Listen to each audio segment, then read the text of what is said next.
वचन में जाते हैं। प्रभु यीशु की आवाज उनके वचनों के द्वारा हम सुनना चाहते हैं। हमारे बाइबल को हम पहले अपने हाथ में लें। आप लोग विश्वास कबूल करिए, जाहिर करिए। आ ईश्वर वचन है, હું એમાં વિશ્વાસ કરું। આ ઈશ્વર વચન છે, હું એમાં વિશ્વાસ કરું। આ ઈશ્વર વચન છે, હું એમાં વિશ્વાસ કરું। आइए हम फिर से वही बात पढ़ेंगे। दूसरा कोरिन्थी 7:12 से दूसरा कोरिन्थी दूसरा इतिहास सेकंड क्रॉनिकल्स बीजो काळवृत्तांत 7वां अध्याय 12वीं कलम की 16वीं कलम। दूसरा इतिहास 7वां अध्याय 12 से 16।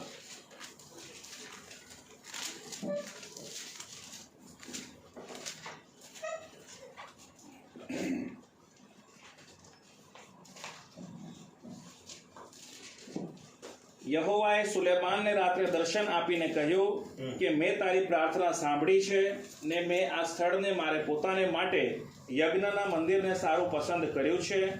જો હું આકાશ એવું બંધ કરું કે બિલકુલ વરસાદ આવે નહીં, અથવા જો હું તીડોને દેશના ખેતરોને ખાઈ જવાની આજ્ઞા કરું, અથવા જો હું મારા લોકમાં મરકી મોકલું, ત્યારે જો મારા લોક જેઓ મારા નામથી ઓળખાય છે તેઓ નમી જશે ને પ્રાર્થના કરીને મારું મુખ છોડશે ને પોતાના દુષ્ટ માર્ગોથી ફરશે, તો હું આકાશોમાંથી તે સાંભળીને તેઓના પાપ માફ કરીશ ને તેઓના દેશને સાજો કરીશ। આ સ્થળે કરેલી પ્રાર્થના તરફ મારી આંખો ઉઘાડી રહેશે ને મારા કાન ચકોર રહેશે। મારું નામ અહીં સદાકાળ રહે માટે મેં આ મંદિરને પસંદ કરીને તેને પવિત્ર કર્યું છે। મારી આંખો તથા મારું અંતઃકરણ અહીં સતત રહેશે। 13 और 14 फिर से एक बार 13 और 14।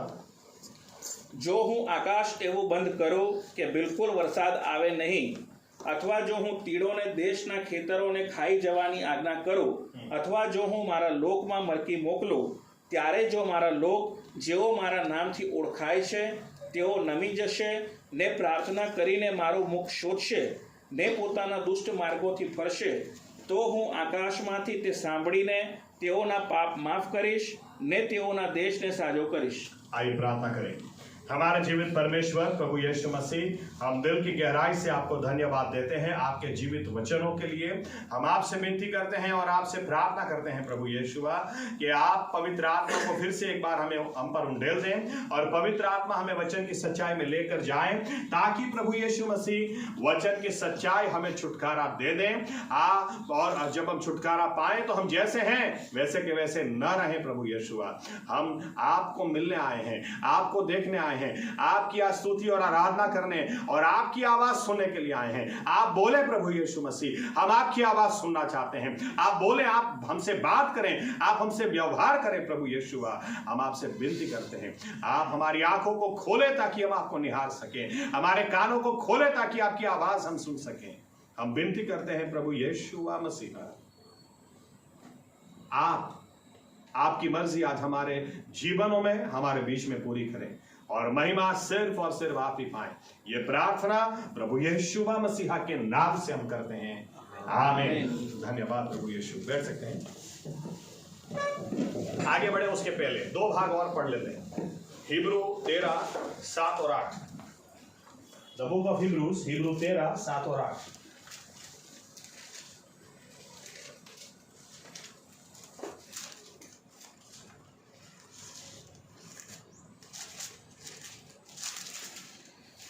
જેઓ તમારા આગેવાન હતા, જેઓએ તમને દેવની વાત કહી છે, તેઓનું સ્મરણ કરો અને તેઓના ચારિત્રનું પરિણામ જોઈને તેઓના વિશ્વાસનું અનુકરણ કરો।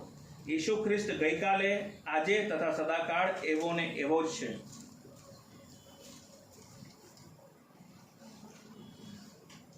ओके, वचन में जाते हैं। पहली तारीख को जो बोला उसी को थोड़ा आगे ले जाता हूं। अंग्रेजी में अच्छी कहावत है, एटीट्यूड डिटरमिन्स योर ऑल्टीट्यूड।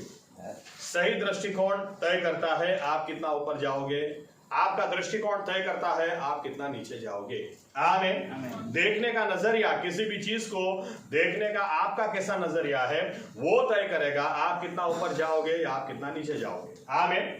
यहां पर परमेश्वर ने हमसे बात की। फिर से एक बार थोड़ा याद दिला दूं, 20 का आंकड़ा, 20 और 23,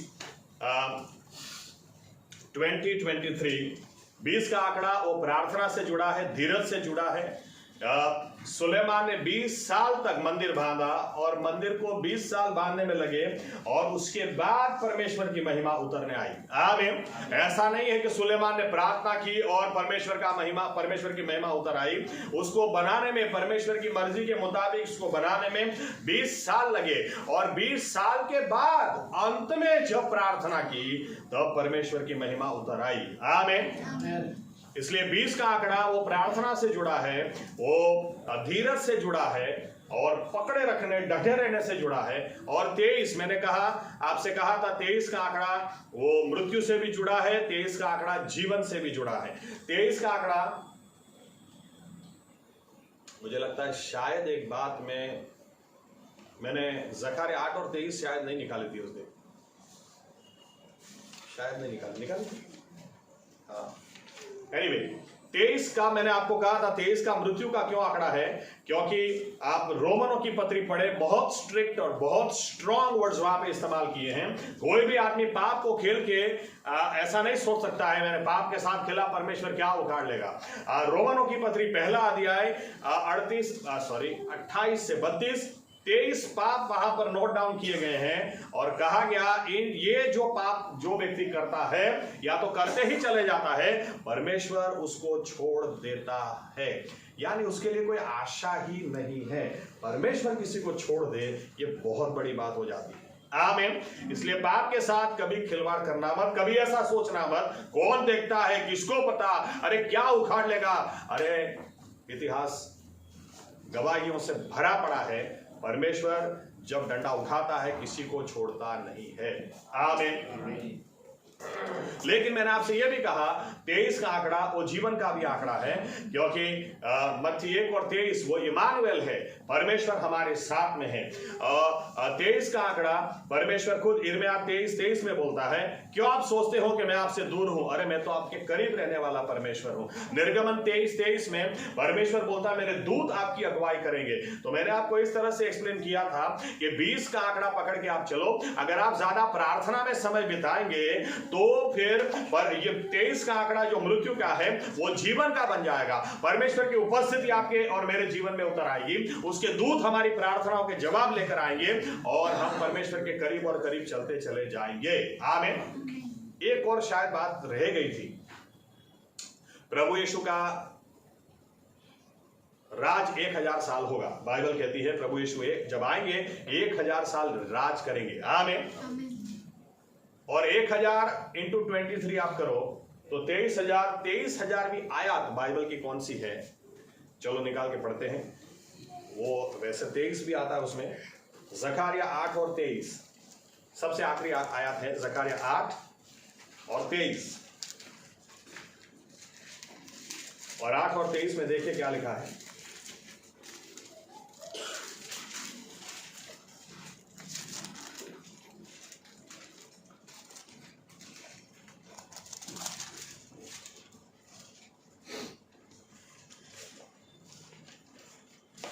સૈન્યનો દેવ યહોવા કહે છે કે તે સમયે દરેક ભાષા બોલનારી પ્રજાઓમાંથી 10 માણસો કોઈ એક યહૂદી માણસની ચાળ પકડીને કહેશે કે અમે તારી સાથે આવીશું, કેમ કે અમે સાંભળ્યું છે કે દેવ તમારી સાથે છે। हालेलुया। हालेलुया। देखो क्या भविष्यवाणी दी गई है 23,000वीं आयत में। या तो प्रभु यीशु का जब राज होगा, ऐसा लिखा है कि जब यहूदी लोग परमेश्वर की आराधना के लिए जाएंगे, 10 अलग अलग भाषा बोलने वाले लोग उनको पकड़कर यूं कहेंगे, कहां जा रहे हो, हमें भी साथ में ले चलो, क्योंकि हमें पता है परमेश्वर आपके साथ है। आमीन। आमीन। यहां पर हमारे साथ कोई भी चर्च में आना नहीं चाह रहा है, क्योंकि इसको पता है ये दारू पीने वाले हैं, डीजे पे डांस करने वाले हैं, इनके साथ परमेश्वर कहाँ है भाई? ये तो डबल स्टैंडर्ड है, डोंगी है। ये गवाही हमको बदलनी है। आमीन। इस साल ये गवाही हमको बदलनी है। लोगों को पता चलना चाहिए कि प्रभु यीशु हमारे साथ में है। आमीन। ये गवाही हमको चाहिए। एनीवे, तो परमेश्वर क्या चाहता, हमारा एटीट्यूड क्या हो, हमारा दृष्टिकोण क्या हो 2023 में। समस्या आएंगी। मैंने क्योंकि ये उदाहरण मंगलवार को हाल में दिया था, इसलिए आपको भी दे देता हूं। मंदी भी आएगी इस साल। जब आएगी बोल रहा हूं तो जैसी तैसी नहीं आएगी, समझ लेना। दूसरा, युद्ध भी होगा।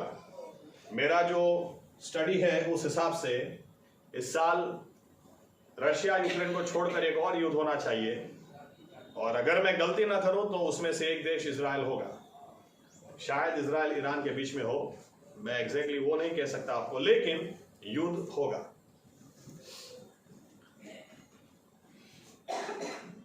एक और कदम आगे जाऊं, थोड़ा बताऊं यूनाइटेड किंगडम्स, यूके के बारे में। यूके ऐसा देश है जिसने पूरी दुनिया के ऊपर राज किया। अभी वो खाली, पूरा ही खाली। बहुत सारे लोग गर्व कर रहे थे कि देखो ऋषि सुनक हमारा इंडियन प्राइम मिनिस्टर हो गया उधर, लेकिन इसके पीछे की स्टोरी लोगों को नहीं पता है। गोरे लोग आज भी किसी को प्राइम मिनिस्टर उधर नहीं होने दे सकते। इसको क्यों होने दिया? क्योंकि यूके की तिजोरी में पैसा ही नहीं है, कुछ है ही नहीं। सामने से पूछ, आपने, मैं नाम भूल गया, आशीष आपको याद होगा, लेडी प्राइम मिनिस्टर कौन सी थी अभी? थेरेसा नहीं, वो 1.5 महीने में जो रिजाइन किया, सुना हो तो, मैं भी नाम भूल गया। एनीवे, 1.5 महीने में रिजाइन कर दिया, प्राइम मिनिस्टर बनी, और मार्गरेट थैचर के बाद सेकंड फीमेल पीएम बनी। बहुत बड़े न्यूज थे, लेकिन इसने 1.5 महीने में रिजाइन कर दिया, क्योंकि जब इसने आके देखा कुछ है ही नहीं, पूरी तिजोरी खाली है, कुछ है ही नहीं। इसलिए रिजाइन करने के बाद इसको पूछा, उसको पूछा, कौन पीएम बनेगा, कोई रेडी नहीं है। अपना ऋषि सुनक रेडी हो गए, इनको पता नहीं है, कुछ भी नहीं है। अब दोष उन्हीं के ऊपर आएगा जब देश में कुछ, वो यहां पर अपना 96-97 पेट्रोल चल रहा है, उधर 200 रुपया है। इतनी महंगाई है। मेरे खुद के मकान मालिक, वो यूके में रहते, वो आए थे लास्ट वीक हमको मिलने के लिए, तो बोल रहे थे, पास्टर साहब आप ये समझ लो, इंटरेस्ट रेट्स इतने बढ़ चुके हैं यूके में। जहां पर हमने घर खरीदा 1000 पाउंड हफ्ता भर रहे थे, अभी 2100 पाउंड हफ्ता भर रहे हैं। किधर से पैसा लाने का? मेरी और मेरी वाइफ की इतनी अच्छी सैलरी है, फिर भी हमने तय किया है 3 साल जैसे तैसे निकालते हैं। अगर 3 साल खींच नहीं पाए तो यूके में सब बेच डाल के इंडिया आ जाएंगे। यूके में नहीं रह सकते, बहुत महंगा है। मेरा साला उधर ही है, वो बोलता है इतनी बुरी हालत यूके की कभी नहीं देखी थी।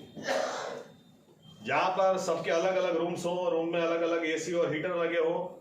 ऐसे दिन आ गए कि सब लोग ऐसे बोलते हैं, भाई एक ही रूम में सो जाओ, एक ही रूम में हीटर ऑन करो, एक ही रूम में एसी ऑन करो, सबका बिल नहीं भर पाएंगे। तो ये तो एक देश की बात है। दूसरे देशों में धीरे धीरे होगा, आएगा, रेलो आपड़ा सुधी आवशे।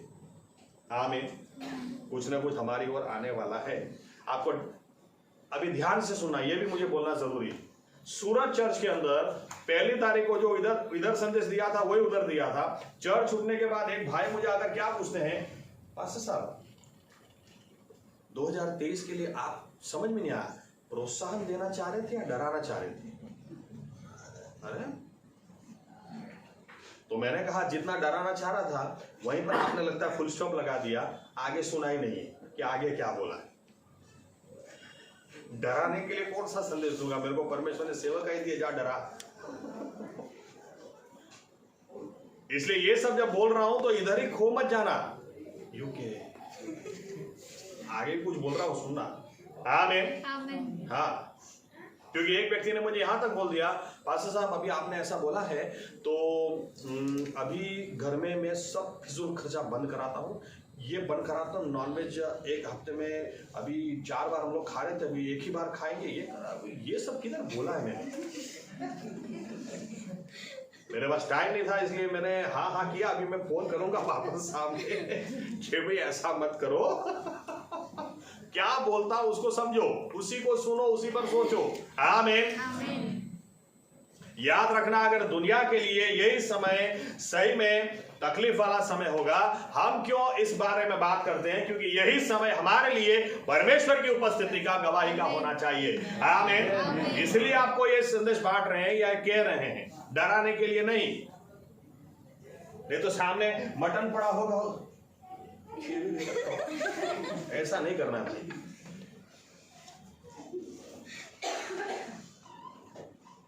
गड़े नहीं उतरे। ओके, परमेश्वर क्या बोलते हैं अपने लोगों से? देखो, जब भी कुछ गलत हो जाए, अगर आसमान में से बारिश को मैं बंद कर दूं, अगर तुम्हारी फसल महामारी में खत्म हो जाए, या तो महामारी में तुम पर भेजूं, तुम क्या करोगे? मेरे लोग जो मेरे नाम से जाने जाते हैं वे प्रार्थना करेंगे। आमीन। वो मेरे पास आएंगे। एक बच्चा जानता है, उसको कोई भी समस्या आती है, सीधा मम्मी पापा के पास जाता है।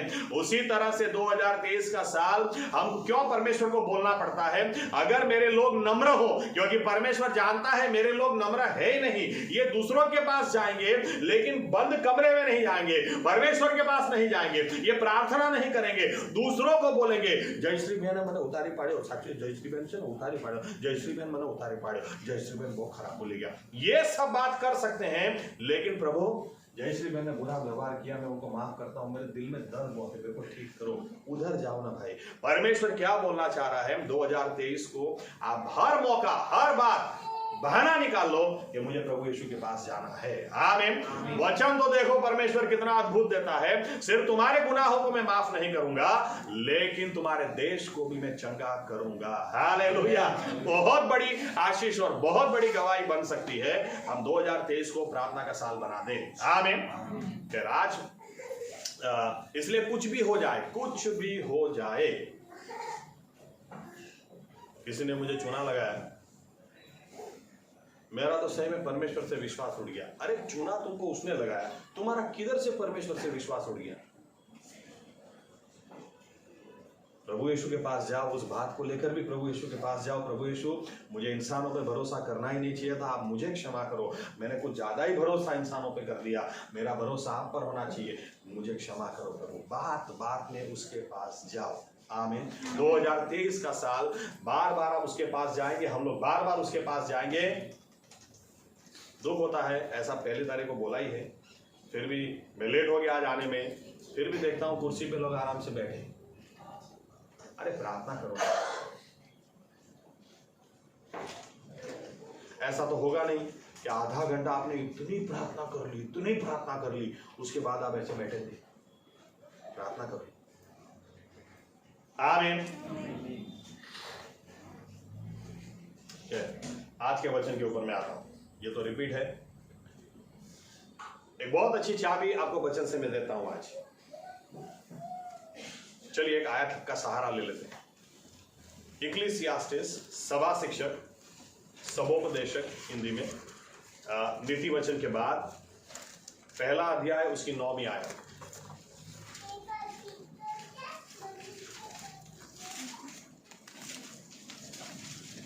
જે થઈ ગયું છે તે જ થવાનું છે, અને જે કરવામાં આવ્યું છે તે જ કરવામાં આવશે, અને પૃથ્વી પર કંઈ જ નવું નથી। ओके, पृथ्वी पर कुछ नया हुआ ही नहीं है, जो पहले हुआ है वही होगा।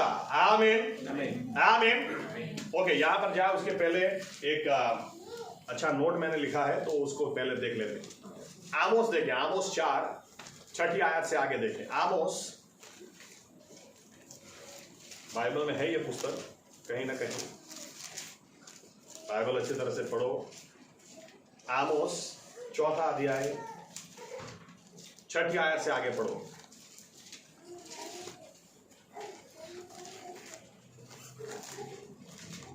पेज नंबर बोल जो कोई जूना करार में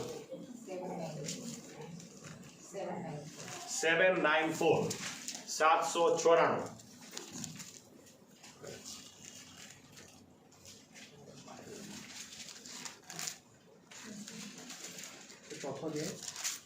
छठी कलम की आगे वाली।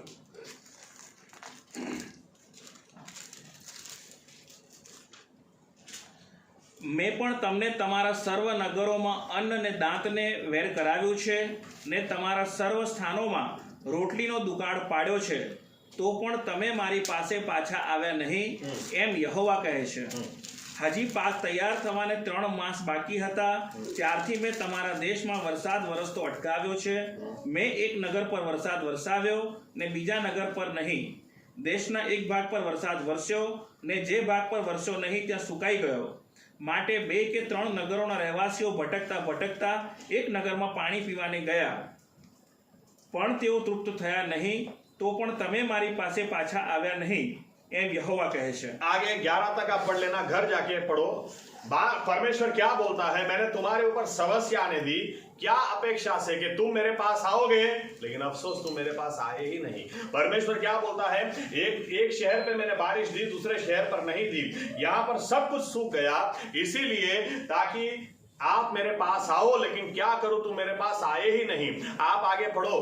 दुश्मनों को तुम पर मैंने हावी होने दिया, क्यों, इसलिए ताकि तुम मेरे पास आओ, लेकिन अफसोस कि तुम मेरे पास आए ही नहीं. यानी परमेश्वर की क्या अपेक्षा है बिलीवर्स लोगों के पास, जब भी आपके ऊपर कोई समस्या आएगी आप उसके पास जाओ. आमीन. आप उसके पास जाओ, आप उसके आगे नम्र हो जाओ, आप गुनाहों को कबूल करो और वो आपको क्षमा करेगा, आपके देश को भी चंगा करेगा. आमीन. ये एटीट्यूड, ये दृष्टिकोण से हमको 2023 निकालना है. आमीन. ओके, अब मैं आता हूं जो हमने ऑलरेडी पढ़ा, इक्लेसियास्टिस सभा शिक्षक 1 और 9. क्या लिखा वहां पर, सूरज के नीचे या तो इस पृथ्वी के ऊपर नया कुछ नहीं होता है, जो पहले हो चुका है वही दोबारा होता है. आमीन. मेरा कहने का मतलब यह है कि अगर आने वाले दिनों में जरूर समस्या बढ़ेगी, जरूर प्रश्न ज्यादा खड़े होंगे, और कई लोगों की हवा क्यों निकल जाती है, क्योंकि ये ऐसा सोचते हैं कि ये प्रचार भी किया जाता है प्रकाशित वाक्य में बहुत भयंकर होने वाला है, बहुत कुछ ये होने वाला है, आपने देखा नहीं ऐसा बुरा होने वाला है, ऐसा भूकंप आने वाला, ऐसा ये होने वाला. लेकिन दूसरी बाजू बाइबल क्या कहती है कि नया कुछ नहीं होने वाला है, जो पहले भी हो चुका वो वापस होने वाला है. आमीन. क्यों मैं कहना चाह रहा हूं, इस विषय को अच्छी तरह से आप दिमाग में बिठा लें. कुछ उदाहरण देखते हैं. उत्पत्ति 26 और 1 देखो क्या लिखा है. उत्पत्ति 26 और 1, जेनेसिस 26 वर्स 1.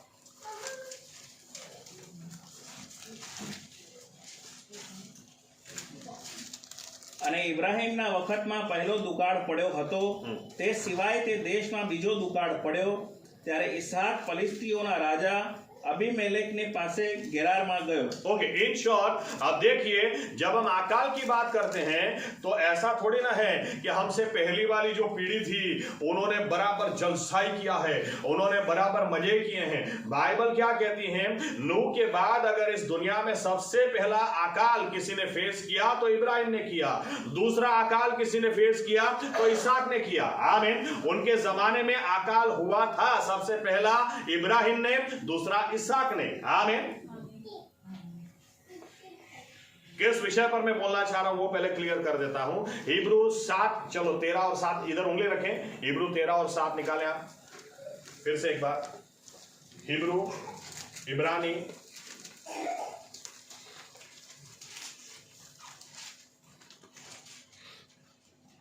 જેઓ તમારા આગેવાન હતા, જેઓએ તમને દેવની વાત કહી છે. देखो एक मिनट, यहां पर क्या लिखा है, जो आपके अगुवे थे, जिन्होंने आपको परमेश्वर की बात की. आमीन. वो उसके साथ भाग गए ना, वो उसके साथ भाग जाएगा, वो उसका सुनने की बात नहीं है. किसका सुनने का है, जो तुम्हारे अगुवे थे और जिन्होंने परमेश्वर की बात तुमसे की. आमीन. फिर आगे, तेओनु स्मरण करो, उनको याद करो. उसने क्यों ऐसा बोला, उसने क्यों ऐसा बोला, वो सब स्मरण नहीं करने का है, वो सब याद नहीं करने का. आमीन. ये याद करो. फिर અને તેઓના ચારિત્રનું પરિણામ જોઈને તેઓના વિશ્વાસનું અનુકરણ કરો. और उनके विश्वास का अनुकरण करो. उनके विश्वास जैसा था, उन्होंने जो किया वो तुम भी करो. आगे કલમપુર દીકરો. हाँ, फरीથી एक बार वांचो तो.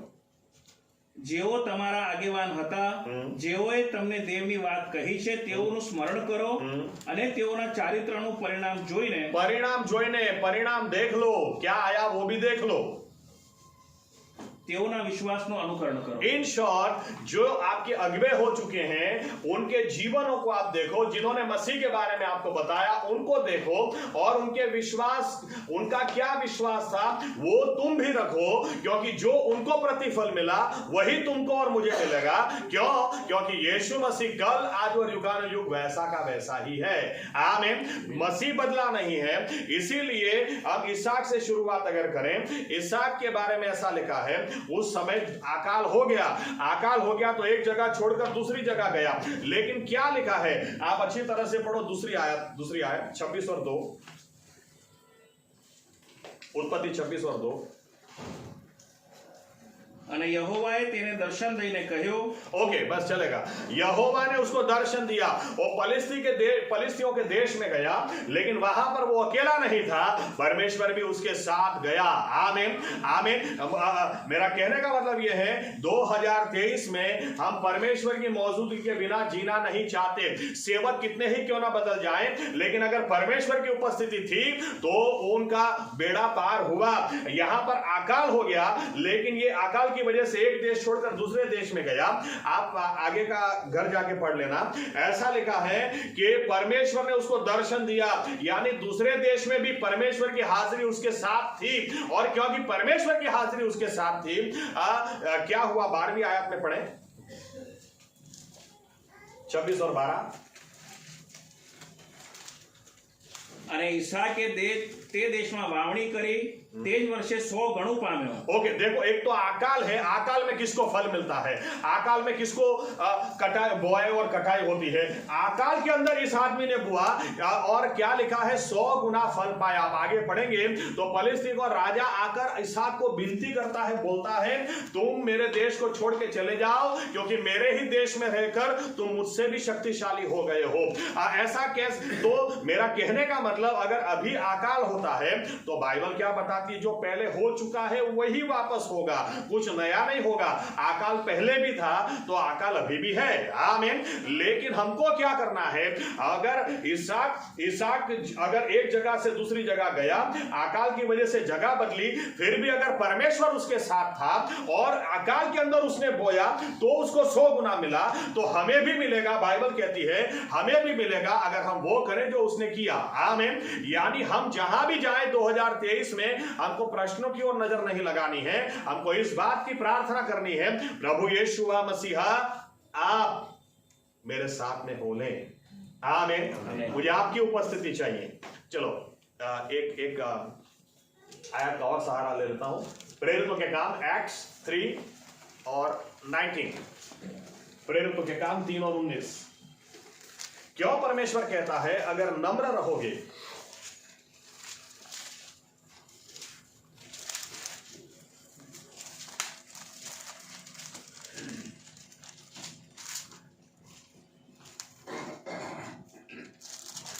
માટે તમે પસ્તાવો કરો ને ફરો, હા. જેથી તમારા પાપ ભૂંસી નાખવામાં આવે અને એમ પ્રભુની હજૂરમાંથી તાજગીના સમય આવે. हाँ, अगर आपको ताजगी का समय चाहिए तो बाइबल क्या बताती है, पश्चाताप करो. A time of refreshing will come on from high if you repent of your sins. अगर आप नम्र होंगे और अपने गुनाहों को कबूल करेंगे तो बाइबल क्या कहती है, परमेश्वर की ओर से ताजगी के समय आएंगे, जिसको मैं दूसरी तरह से बोल दूं, परमेश्वर की उपस्थिति उतर आएगी. आमीन. और इस संसार में हमको और कुछ नहीं चाहिए, परमेश्वर की उपस्थिति अगर हो तो काफी है. मूसा इस बात को जानता था, इसलिए मूसा ने क्या कहा, मूसा के वाक्य को पढ़ते हैं. चलो, और निर्गमन 33 15 और 16. निर्गमन 33 15 और 16.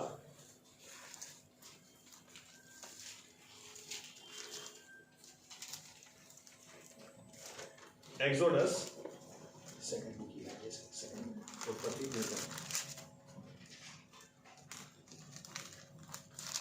पढ़ो.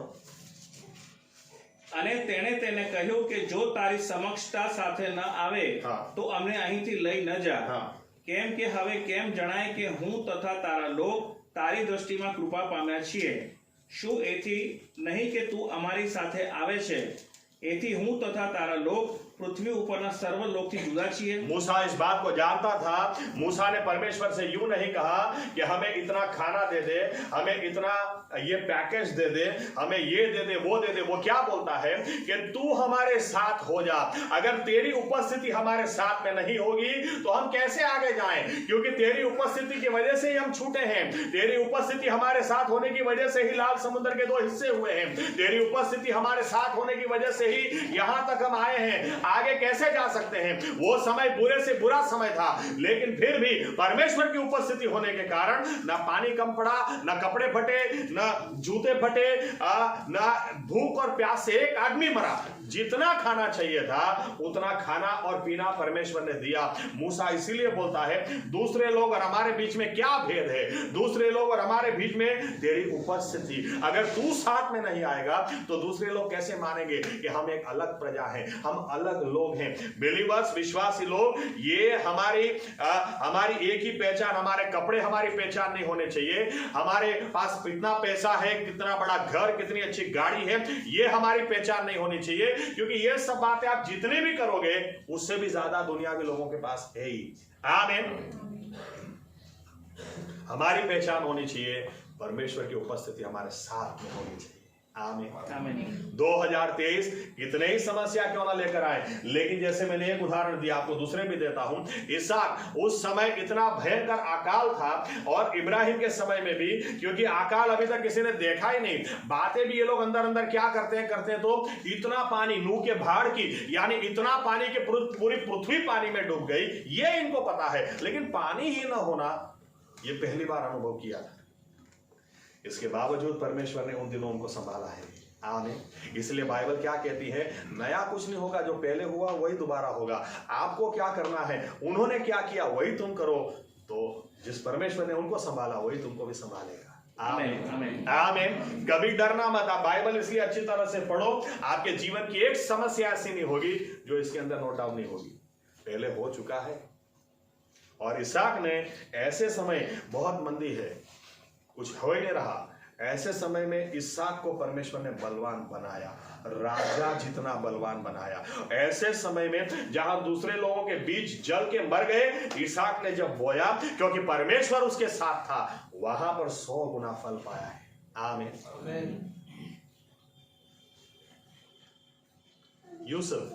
यूसुफ के बारे में देखिए क्या लिखा है, पढ़ते हैं, 2 आयत पढ़ते हैं। जेनेसिस, उत्पत्ति, पहला ही पुस्तक, बाइबल का पहला ही पुस्तक, 39 दूसरी आयत, पहली दूसरी आयत।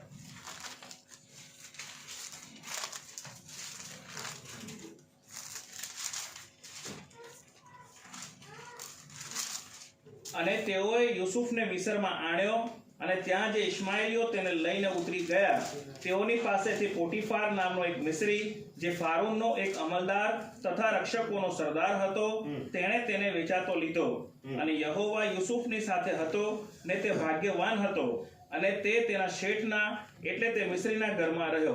देखो क्या लिखा है यूसुफ के बारे में। अब आप सोचे, कई बार हम ऐसा सोचते हैं जमाना बहुत खराब हो गया है, अब कोई किसी का नहीं है, भाई भाई का नहीं है, लेकिन आप बाइबल को पढ़ें, ये पहले हो चुका है। यहाँ पर एक भाई 10 भाइयों को देखता है, अरे मेरे भाई सुरक्षित है, सलामत है। 10 भाई इसको आते देखते, देखो सपनों खो रहा है, इसको मार डालो, आज ये बचना ही नहीं चाहिए। आप देखें, बाइबल कहती है यूसुफ को पकड़ के खड्डे में डाल दिया, और ऊपर भाइयों के बीच में अंदर अंदर झगड़ा चल रहा था। अरे मैं क्या बोलता हूं, उसको मार देते, अरे मैं क्या बोलता हूं, उसको जिंदा छोड़ दे यार, अपना भाई है। और यूसुफ के बारे में आप सोचें, यूसुफ की मेंटालिटी क्या होगी? वो अंदर से सोचता होगा, मेरे भाई मुझे, मेरे लिए क्यों इतना लड़ाई कर रहे हैं, मैंने किसका क्या बिगाड़ा है? आप कई बार सोचते हैं कि भाई भाई का दुश्मन कैसे हो सकता है। यहां पर मैं मानता हूं, मेरी पर्सनल बिलीफ है, हॉलीवुड बॉलीवुड की नींव इधर से डली। ये दुनिया के सबसे पहले खतरनाक एक्टर्स थे, याकूब के 10 भाई और याकूब के 10 बेटे। क्योंकि ऐसा लिखा है, ये 10 भाई घर पे जाके याकूब के आगे रोए, पापा किसी जंगली जानवर ने यूसुफ को मार दिया। आप सोचे, ऐसा भी नहीं कि 8 लोग रो रहे, 2 नहीं रो रहे, तो याकूब जो भी सोए, क्या हो सच बताओ? नहीं, सबके सबकी एक्टिंग आप देखो, वाह। वर्षों के बाद भी याकूब उदासी में था, वर्षों के बाद भी याकूब मानने को तैयार नहीं था कि मेरा बेटा जिंदा हो सकता है। क्या एक्टिंग की होगी 10 लोगों ने। आप यूसुफ के बारे में सोचे, अगर यूसुफ को काश पता चलता, कितना दिमाग उसका हिल जाता कि मेरे भाई मुझे बेच दिया। इतने खुश कैसे हो सकते हैं, पापा के सामने रो रो के इतना झूठ कैसे बोल सकते हैं, कैसे। अगर आपको लगता है किसी भाई ने आपके साथ दगा किया, अरे बाइबल पढ़ ले, पहले हो चुका है। लेकिन बाइबल क्या कहती है, परमेश्वर यूसुफ के साथ था। आमीन आमीन। इसलिए बताती है बाइबल वहां पर कि वो गुलाम की नाई पोटीफार के घर में गया, फिर भी जिस चीज को वो हाथ लगाता था, पोटीफार को पता चल गया ये जिस चीज को हाथ लगाता है उसमें बढ़ती आती है, इसके साथ परमेश्वर है। आमीन। यहां तक कि जब यूसुफ की पोटीफार की बीवी ने गलत आक्षेप इसके ऊपर लगा दिया। कई बार बिलीवर लोगों को ये ऐसा होता है, देखो मैं तुमसे क्यों बात कर रहा हूं जोएन, क्योंकि गलत आक्षेप मेरे ऊपर लगा है। मैं सच बोलता ऐसा मैं नहीं बोला, ऐसा किया है। बिलीवर लोग इतना टाइम वेस्ट करते हैं। अगर आपको लगता है आपके ऊपर किसी ने गलत आक्षेप लगाया है, आप बाइबल पढ़ लें। यूसुफ के ऊपर इतना गलत आक्षेप लगाया था, लेकिन फिर भी यूसुफ के बारे में क्या लिखा है, पढ़ते हैं 20 और 21, वही आयत, वही अध्याय में 20 और 21। પણ યહોવા યુસુફની સાથે હતો ને તેણે તેના પર દયા કરી ને તેને કેદખાનાના દરોગાની દ્રષ્ટિમાં કૃપા પમાડી અને જે કેદીઓ કેદખાનામાં હતા તેઓ સર્વને દરોગાએ યુસુફના હાથમાં સોંપ્યા અને ત્યાં જે કામ તેઓ કરતા તેનો કરાવનાર તે જ હતો। देखो कितना गलत आक्षेप यूसुफ पे डाला गया, फिर भी बाइबल क्या कहती है, लेकिन परमेश्वर उसके साथ था। आमीन। अगर आपके ऊपर गलत आक्षेप लगे ना, फिर भी आपकी प्रार्थना क्या होनी चाहिए कि प्रभु यीशु आप मेरे साथ हो लें। दूसरे लोग शायद नहीं जानते सच्चाई क्या है, लेकिन प्रभु यीशु आप जानते हैं, मुझे आप चाहिए। आमीन। आपकी उपस्थिति मेरे साथ होनी चाहिए, क्योंकि परमेश्वर की उपस्थिति यूसुफ के साथ थी। इसलिए सभी लोग उसका उखाड़ नहीं पाए। उसका खुद का शब्द सुनिए, चलिए यूसुफ का खुद का शब्द 50वां अध्याय 19वीं आयत, उत्पत्ति 50 और 19। अपने भाइयों को सामने बिठाकर यूसुफ क्या बोलता है, देखिए।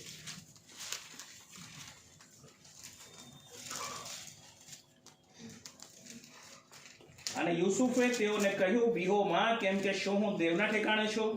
आगे। તમે તો મારું ભૂંડું કરવા ચાહ્યું હતું, પણ દેવે તેમાં ભલું કરવાનું ધાર્યું કે જેમ આજે થયું છે તેમ તે ઘણા લોકના જાન બચાવે। हालेलुया। यूसुफ क्या बोलता है, तुम लोगों ने बुरा करना चाहा, लेकिन परमेश्वर ने उसको भलाई में परिवर्तित कर दिया और कितने लोगों की जान उसने बचा ली। आमीन आमीन। आप अच्छी तरह से बाइबल पढ़ें, जो हो चुका है वही होगा। आमीन। उसके बीच में आपकी और मेरी ये प्रार्थना होनी चाहिए कि प्रभु यीशु आप मुझे चाहिए। और ये ऐसे ही नहीं होगा, हमें नम्र होना पड़ेगा। हम ऐसा बिहेव नहीं कर सकते हैं कि जैसे हमने कभी कोई गुनाह किया ही नहीं है, मैंने तो पाप किया ही नहीं है, सारी दुनिया पापी है, मैं अकेला ही नहीं हूँ।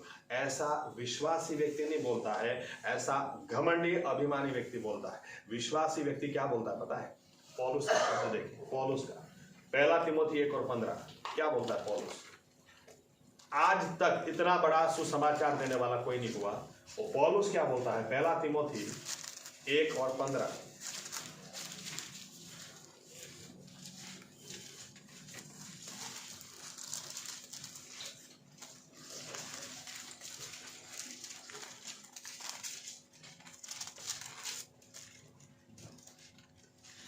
આ વાત વિશ્વસનીય તથા સંપૂર્ણ અંગીકાર કરવા યોગ્ય છે કે ખ્રિસ્ત ઈસુ પાપીઓને તારવાને સારું જગતમાં આવ્યો, એવા પાપીઓમાં હું મુખ્ય છું।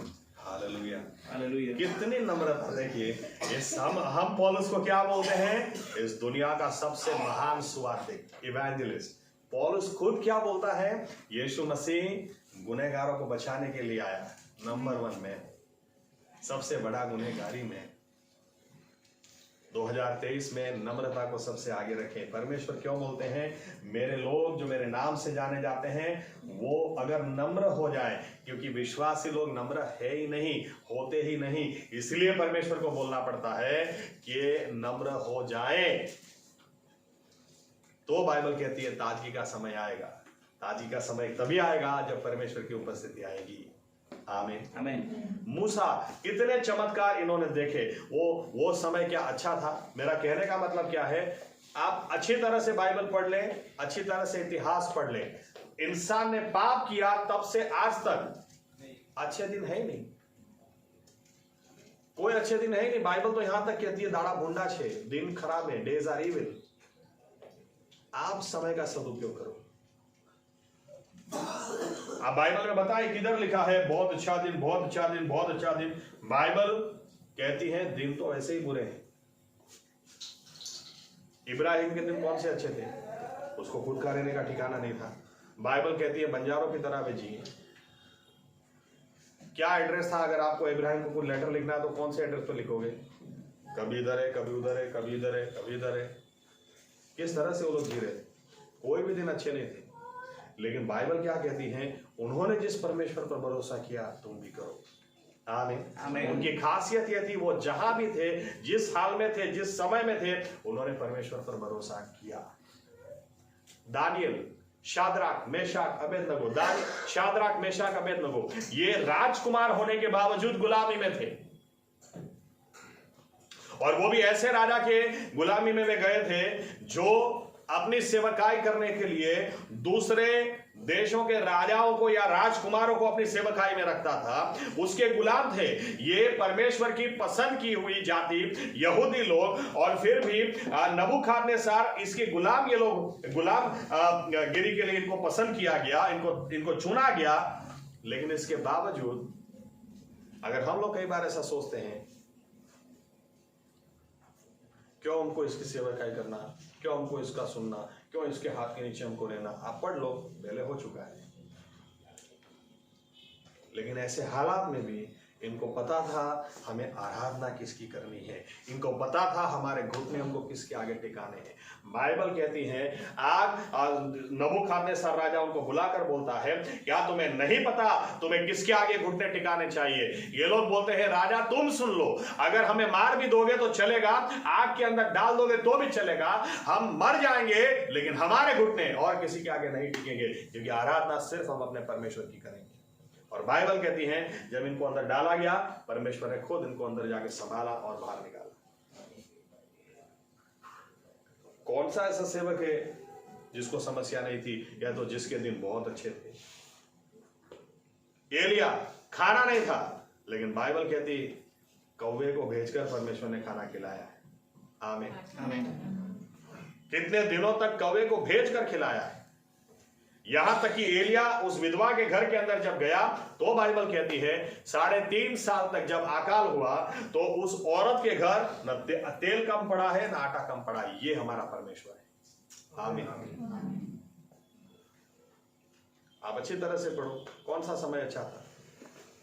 आज कोई अगर बोलेगा मेरा बेटा मेरा दुश्मन हो गया, मेरा बेटा जिसको मैंने पाल पोस के बड़ा किया, इसके लिए इतना कुछ किया, आज मेरा ही दुश्मन हो गया। अरे बाइबल पढ़ो, पहले हो चुका है। दाऊद और अबशालोम के बारे में पढ़ो। अबशालोम दाऊद का फर्स्ट बॉर्न चाइल्ड, अबशालोम जो दाऊद के बाद राजा बनना ही चाहिए था।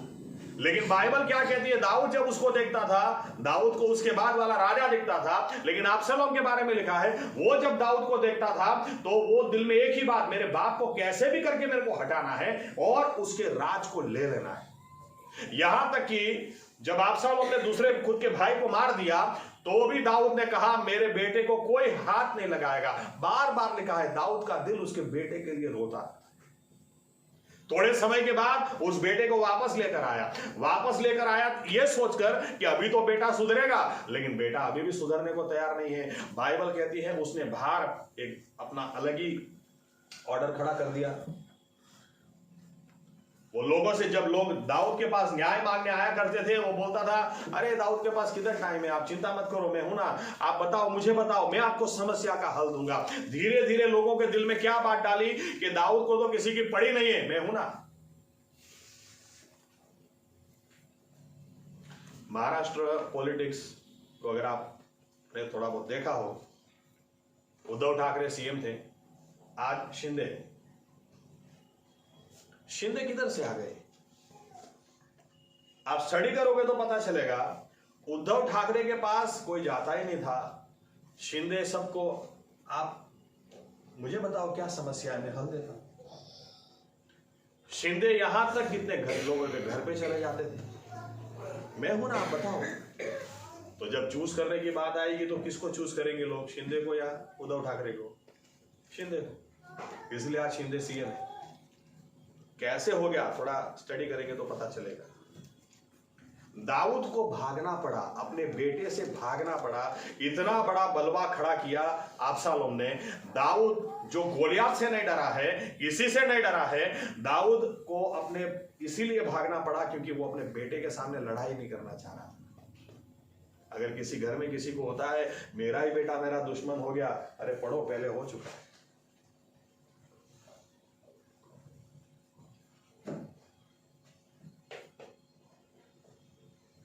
दाऊद, फिर भी आप भजन संहिता को अच्छी तरह से पढ़ेंगे, ऊपर कुछ कुछ टाइटल लिखे होंगे, आप पढ़ेंगे तो आपको पता चलेगा ऐसे हालात में भी वो परमेश्वर के पास जाता था और वहां से नया गीत लेकर आता था। ऐसे ही परमेश्वर नहीं बोलता है मेरा चहेता है, a man after my own heart, मेरा मारो मन गमतो व्यक्ति।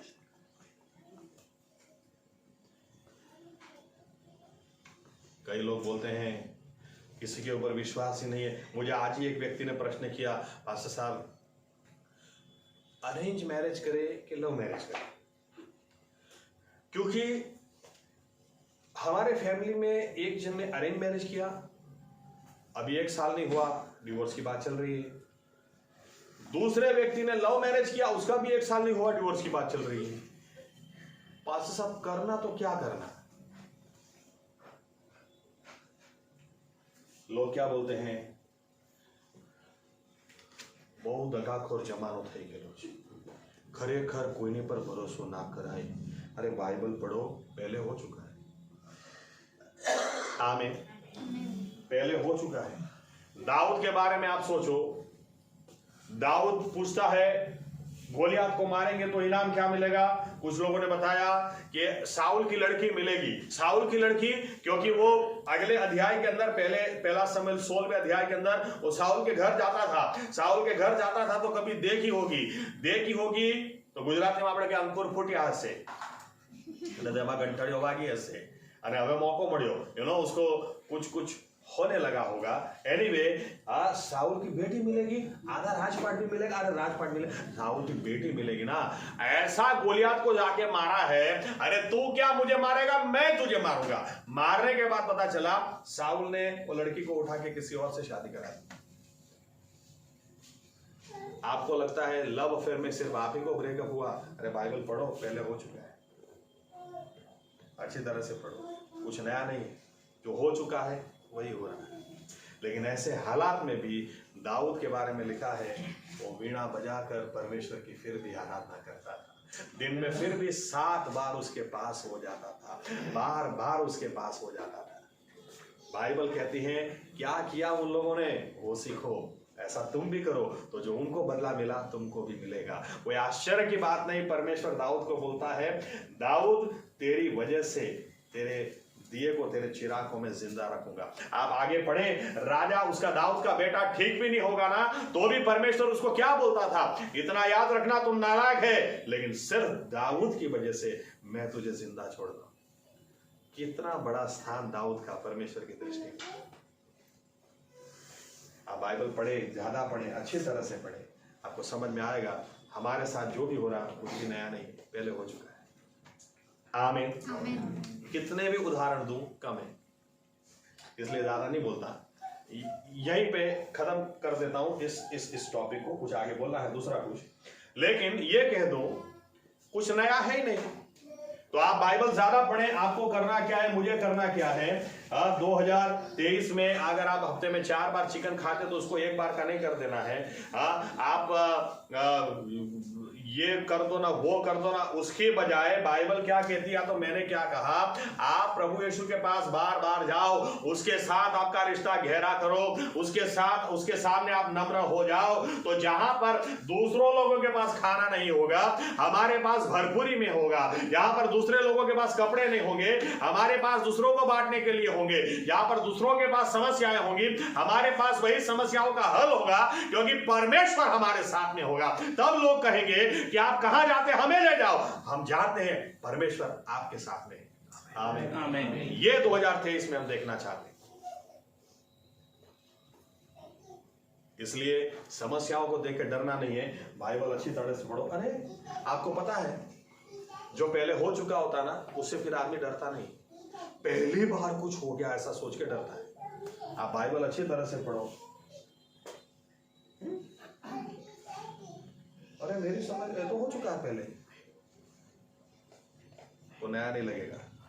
और वही करो जो इन्होंने किया, ये लोगों ने जो किया वही आप और मैं करेंगे, तो हमें वही परिणाम मिलेगा। कल टैक्स भरना है, आज 1 रुपया नहीं, 1 पैसा भी नहीं है, किधर से मैं पैसा भरूंगा। बाइबल पढ़ो। अरे पतरस का भी ये हाल था। यीशु मसीह ने कहा जा मछली पकड़ ली, और ये बरसों से तो मछली पकड़ता होगा, लेकिन ऐसी मछली नहीं पकड़ी होगी। आज जो मैं बोलता हूं उस मछली को पकड़ेगा, अंदर से सोने का सिक्का निकलेगा, 2 निकलेंगे। 1 से तेरा टैक्स भर दे, 1 से मेरा भर दे। आप पढ़ोगे तो पता चलेगा। इनको भी समस्या थी, लेकिन परमेश्वर ने रास्ता तो निकाला है। मैं उसी परमेश्वर पर भरोसा करूंगा।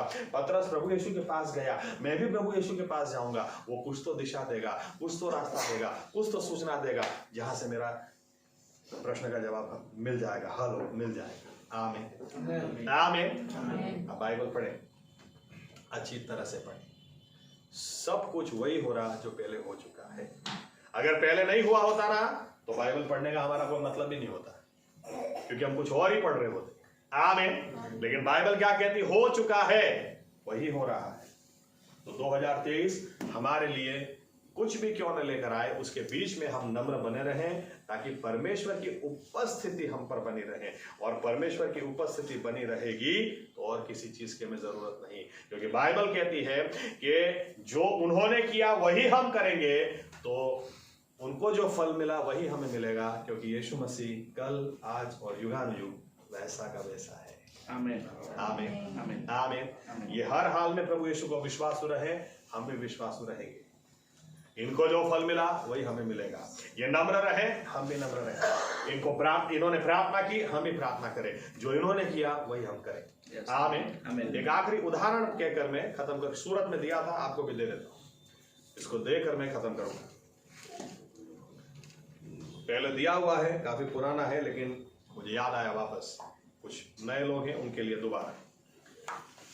2007 और 8 में अमेरिका में जब मंदी आ गई, बहुत बड़ी मंदी, बहुत सारे देशों में मंदी थी, हमारा ही देश ऐसा था जिसमें मंदी नहीं थी। और उसका एक बहुत बड़ा कारण था डॉक्टर मनमोहन सिंह और हमारे फाइनेंस मिनिस्टर उस टाइम के चिदम्बरम। इस बारे में प्रचार ज्यादा हुआ नहीं, लेकिन बड़ी बड़ी संस्थाओं ने इसको नोट डाउन किया, इकोनॉमिस्ट ने इसको नोट डाउन किया। अमेरिका जैसे देश में मंदी को संभाला नहीं जा रहा है, और इंडिया को मंदी ने छुआ नहीं, क्योंकि हमारे पास उस टाइम के वर्ल्ड के बेस्ट, और आप डॉक्टर मनमोहन सिंह का खाली क्वालिफिकेशन देखेंगे, दिमाग हिल जाएगा। एनीवे, अमेरिका की बात में करता हूं। ऐसे टाइम पे एक संदेश one of my favourite preachers, जिनको मैं बोलता हूं, टीडी जेक्स ने अपने चर्च में दिया। उन्होंने उस वक्त वो संदेश जब मैंने सुना था, मैंने वो उदाहरण अपने दिल में बिठा लिया कि ये हम सभी के लिए। उन्होंने कहा चर्च में कि चर्च के लोग ऐसा बोलते हैं कि मेरी वाइफ ने मेरे साथ पैसों को लेकर शादी की, क्योंकि अभी आप घर जाके टोटल मार देना, मैं 2009 की शायद बात कर रहा हूं। टीडी जेक्स की सालाना आमदनी $169 मिलियन थी। मिलियन मतलब 6 शून्य लगाओ 169 के पीछे, उसको फिर 80 से या 82 से मल्टीप्लाई कर दो, उतना पर्सनली, बाकी सब तो अलग। तो इन्होंने कहा मेरी वाइफ को आदत है, एक बार ड्रेस पहनती है, अगर इस ड्रेस को रखा तो दोबारा नहीं पहनेगी, दोबारा दूसरा ही ड्रेस पहनेगी।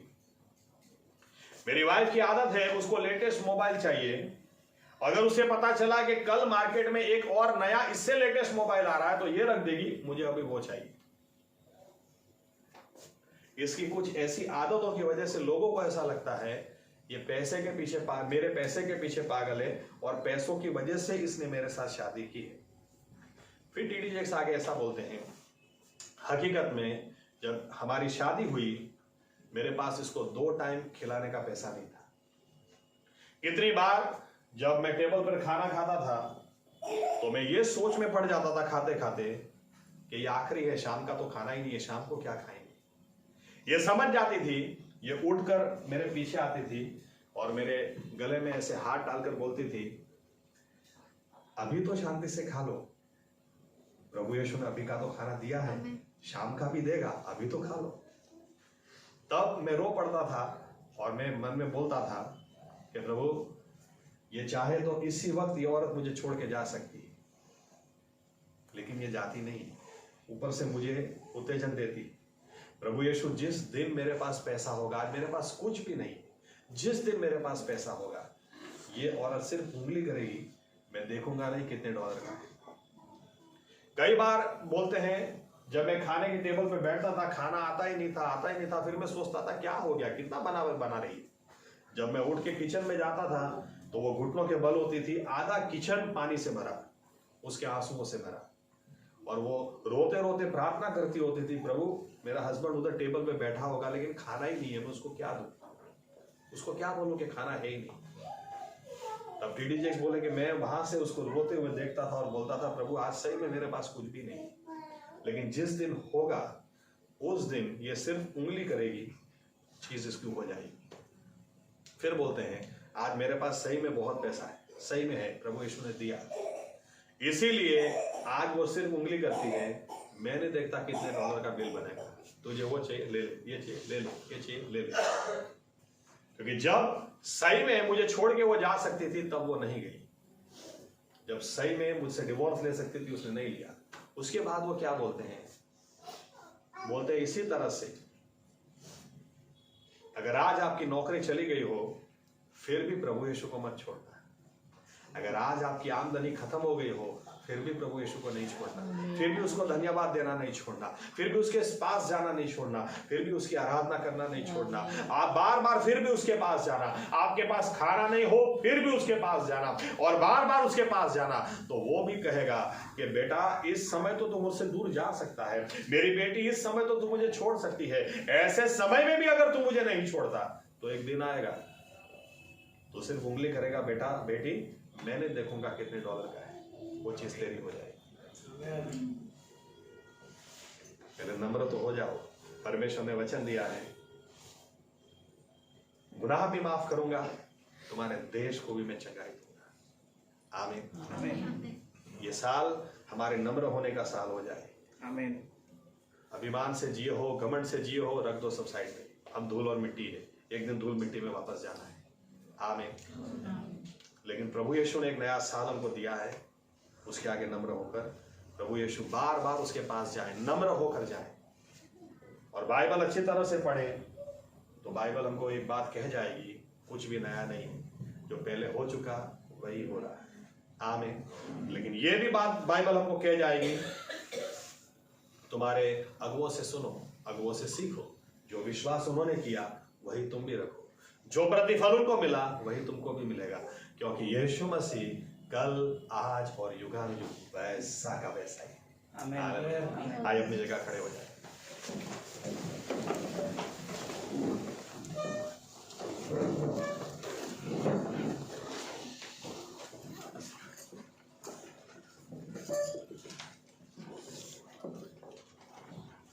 प्रार्थना करें। हमारे जीवित परमेश्वर प्रभु यीशु मसीह, हम दिल की गहराई से आपको धन्यवाद देते हैं। प्रभु यीशु, दिल की गहराई से आपको धन्यवाद देते हैं, क्योंकि प्रभु यीशु मसीहा कितनी अद्भुत बात आपके वचन से हमको सीखने को मिलती है, कितना अद्भुत उजियाला हमको मिलता है। हम धन्यवाद देते हैं प्रभु यीशु मसीह। इसलिए निर्णय भी हम लेते हैं, आज से आगे कभी भी कोई भी समस्या आएगी, हम आपसे दूर नहीं, हम आपके पास दौड़े चले आएंगे।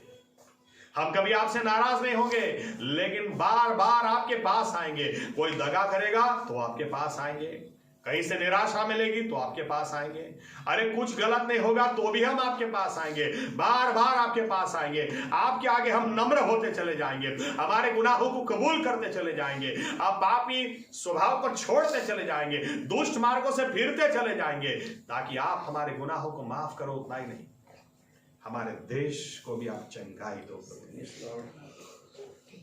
कितनी बड़ी आपकी योजना, यहां पर हम अपने गुनाह को कबूल करें और आप हमारे देश को चंगाई दें। कितना बड़ा दर्शन आपका है, आप कितना बड़ा सोचते हैं।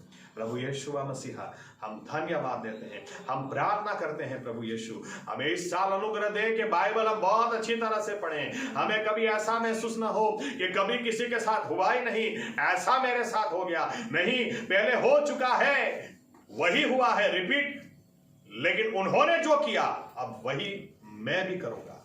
उन्होंने जैसा विश्वास किया वैसा ही मैं भी करूंगा। उन्होंने जैसे कदम उठाए मैं भी उठाऊंगा। उन्होंने जैसी प्रार्थना की वैसे मैं भी करूंगा। और वो ने जिन्होंने मसीह की बातें हमसे की, उन्होंने किस तरह से वे नम्र हुए वैसे हम भी होंगे, तो हमको भी वही प्रतिफल मिलेगा जो उनको मिला। क्योंकि यीशु मसीह आप कल, आज और युगानुयुग वैसे के वैसे ही। 2023 आगे क्या लेके आएगा हम नहीं जानते, लेकिन हम ये बात जानते हैं, आप वैसे के वैसे ही हैं और वैसे के वैसे ही रहने वाले। इसलिए हम किसी और के पास नहीं जाएं, आपके पास बार बार चले आए। प्रभु यीशु हमारी सहायता और मदद करें। ये हमारा निर्णय है, इसको पकड़े रखने के लिए हमें अनुग्रह दें, ताकि जो प्रतिफल बीते हुए दिनों में, बीते हुए वर्षों में विश्वासी लोग हमारे अगुवे ले चुके हैं, वैसे ही प्रतिफल हम भी लें और हमारे जीवनों से 2023 में आपको बहुत मान मिले, आपको बहुत सम्मान मिले। लोगों को पता चले कि इस संसार में हम अकेले नहीं हैं, परमेश्वर हमारे साथ है। परमेश्वर हमारे साथ है, वो हमारे साथ रहता है, वो हमारे साथ चलता है, वो हमें अगुवाई देता है, वो हमारी प्रार्थनाओं को सुनता है, वो नामुमकिन को भी मुमकिन करता है। परमेश्वर हमारे साथ। मूसा की विनती को हम अपनी विनती बना लेते हैं। बिना आपके हम एक दिन भी जीना नहीं चाहते, बिना आपके एक कदम भी आगे बढ़ना नहीं चाहते।